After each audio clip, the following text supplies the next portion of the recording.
Voici un exemple type de genèse d'une situation conflictuelle. Ici, on ne critique plus une action ou un comportement, on attaque une identité. Dire quelque chose comme « l'équipe de France a mal joué » ou « les joueurs se sont mal comportés », ce n'est pas la même chose que de dire « ce ne sont pas vraiment des Français ».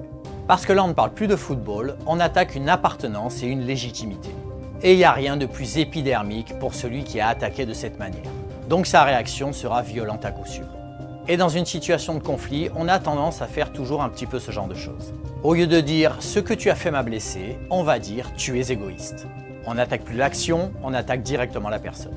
Au lieu de dire « je ne me suis pas senti respecté », on va dire « tu ne respectes jamais personne ». Et donc on ne communique pas son besoin, on lance directement une attaque. Donc la personne en face se ferme, ou il se justifie, ou il contre-attaque.